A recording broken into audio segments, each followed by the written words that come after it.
അസ്സലാമു അലൈക്കും വറഹ്മത്തുള്ളാഹി വബറകാത്ത്. കൂട്ടുകാരെ, ഇന്ന് ജൂൺ 19 വായനാ ദിനം. PN പണിക്കരുടെ ഓർമ്മക്കായാണ് ഈ ദിവസത്തെ നാം വായനാ ദിനമായി ആചരിക്കുന്നത്. ഈ ഒരവസരത്തിൽ ഞാൻ നിങ്ങൾക്ക് മുമ്പിൽ പറയാൻ ആഗ്രഹിക്കുന്നത് വായനയുടെ പ്രാധാന്യം കുട്ടികളിൽ എന്ന വിഷയത്തെ കുറിച്ചാണ്. ഒരു വ്യക്തിയുടെ സമഗ്ര വളർച്ചയ്ക്ക് പിന്നിൽ വായന വഹിക്കുന്ന പങ്ക് വളരെ വലുതാണ്.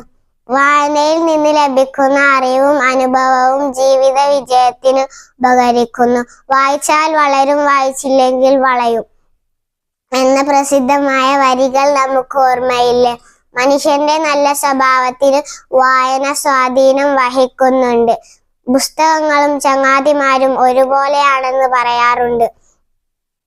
അറിവ് വർദ്ധിപ്പിക്കാൻ ഏറ്റവും നല്ല മാർഗമാണ് വായന. വായന വളരണമെങ്കിൽ പുസ്തകങ്ങളുമായുള്ള ചങ്ങാത്തം അനിവാര്യമാണ്. ലോകത്തിന്റെ വെളിച്ചമാണ് പുസ്തകം. വെളിച്ചം കണ്ടു വേണം കുട്ടികൾ വളരാൻ. കുട്ടികളായ നാം അറിവിന്റെ ലോകത്തേക്ക് പിച്ച വെച്ച് തുടങ്ങുന്നവരാണ്. നമ്മുടെ ബുദ്ധിശക്തിയെയും ഓർമ്മശക്തിയെയും ചിന്തയെയും വർദ്ധിപ്പിക്കാൻ പറ്റുന്ന നല്ല പുസ്തകങ്ങളാണ് നാം വായിക്കേണ്ടത്. കൂട്ടുകാരെ, നമുക്കെല്ലാവർക്കും അറിവിന്റെ ലോകത്തേക്ക് വളരാൻ സാധിക്കട്ടെ എന്ന് ആശംസിച്ചുകൊണ്ട് ഞാൻ എൻ്റെ കൊച്ചു പ്രസംഗം നിർത്തുന്നു. അസ്സലാമു അലൈക്കും വറഹ്മത്തുള്ളാഹി വബറകാതുഹു.